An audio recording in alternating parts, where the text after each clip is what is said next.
You're from Philly, and you've seen Boots in the gym. How good is he? He's the best gym fighter I've ever seen with my own two eyes. Ever. Wow. If he turns that at the top level, he gonna win titles at 47, 50. I got a phone call, and I'm sharing something with you. Floyd was like, who the fuck is this Boots guy? He said, that motherfucker can fight his ass off. He right now one of the best fighters in the world. What happens when the sharpest mind in boxing history decides to test himself against the greatest technician of this generation? When Floyd Mayweather's legendary ring IQ meets Terence "Bud" Crawford's surgical precision, you get a matchup the sport hasn't witnessed in decades. A pure chess game between two undefeated masters. But here's where things take a shocking turn. Floyd Mayweather has officially been seen training alongside Jaron "Boots" Ennis, and the boxing community is absolutely losing its mind. Because everyone knows what that really signals. Floyd isn't preparing for just another exhibition. This time it's personal. This time it's about legacy. And choosing to train with Boots Ennis could go down as either the smartest or riskiest decision of Floyd's entire career. Let's break it down. Boots Ennis isn't just another rising star. He's a once-in-a-generation prodigy.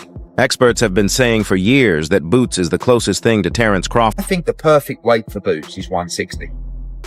I think he could go there now and be in his absolute prime. He'll be tight at 54 tomorrow.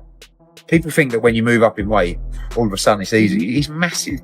He will 100% go to 168 at some point. So right there, you've got a 4-division championship. But I don't want him just to be a 4-division champion. I want him to be undisputed in those because I think he's the natural progressor to Terence Crawford. I think he's of the same kind of ability as Terence Crawford.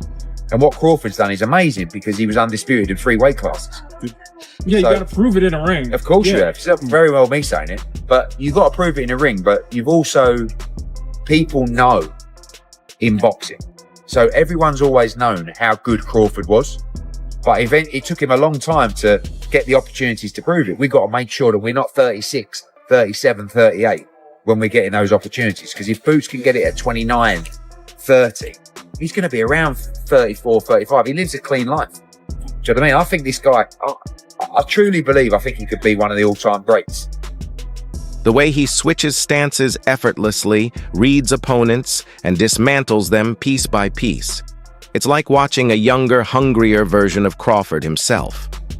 So when a 48-year-old Floyd Mayweather decides to get rounds in with Boots, it's not coincidence. It's calculated strategy.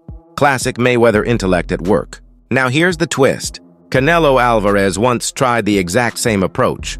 He sparred with Boots Ennis to prepare for a potential Crawford showdown. And we all... It's about the work with Boots. Did you work together one time? Was it over multiple days? And how was the work beneficial?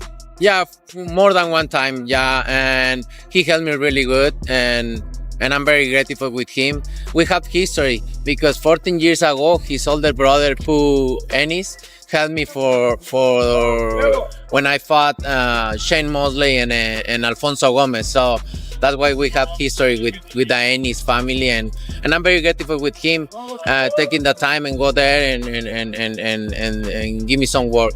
Do you think anything?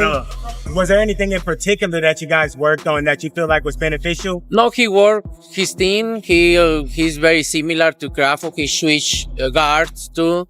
He's fast. And he's a pretty good fighter, so I work really good with Crawford completely dismantled him, turning that fight into a masterclass in timing, patience, and ring IQ. It proved that even the most powerful, battle-tested champions can't easily solve Crawford's puzzle. But here's a shot, and we landed at the same time. I looked at him, I told him, like, yeah, you felt that. I was just letting him know that it's gonna be a long night. Last 30 seconds of the fight, what was going through your mind then? Close it out. Just close it out. If I didn't have that mindset of finishing the fight and making sure that I close it out, then it would have been a draw. Being that I wasn't the champion, I was the challenger. I wanted to make sure that the judges see that I was in control from the beginning to the end. I just knew it was going to be my day. I came out smiling. I don't never come out smiling. I'm always focused. I was ready for whatever he brought. I was just in the moment. Canelo thrives on strength, pressure, and explosive counters. He's built to knock you out. But against Crawford, that power meant nothing. Crawford was too slick, too composed, too good. Time to eat.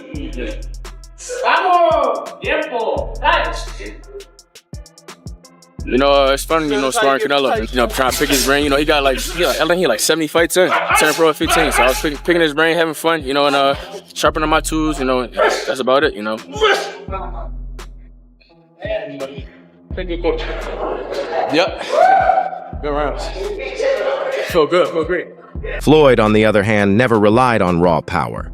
He built an empire around defense, accuracy, and control. The pure science of not getting hit. He doesn't beat you with brutality.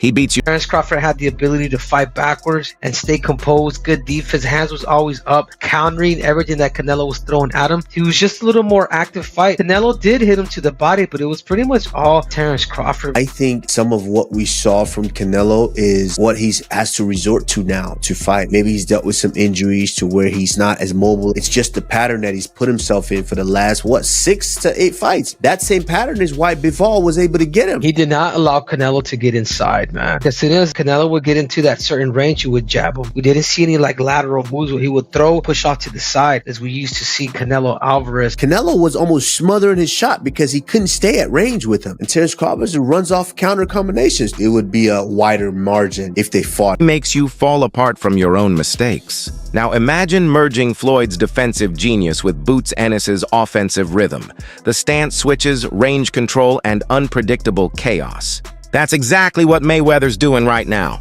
He's studying Crawford through the lens of Boots. I agree with you so wholeheartedly about appreciation of a real masterful boxer. Like when I always talk to people about Floyd Mayweather, they talk all this. He does this, he does that, he's got all this money. I go, save all that. Forget about his talking. Watch how that guy fights. He barely gets hit.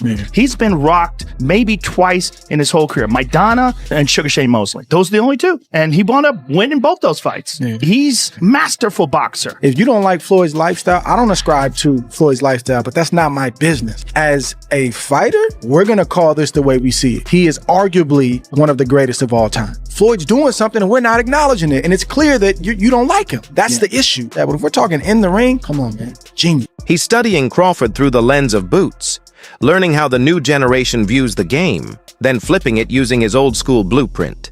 That's why Floyd stands apart. Canelo tried to copy Crawford. Floyd is trying to decode him. Floyd understands boxing's mental layers better than anyone alive. That's why he beat Canelo when they fought. And that's the same intelligence he's using now to prepare for the ultimate chess match. So that's all for today's video. If you enjoyed this breakdown, make sure to hit that like button, subscribe, and turn on notifications so you never miss an upload. And don't forget to drop your thoughts in the comments. We love hearing your takes. Stay tuned, and we'll catch you in the next video.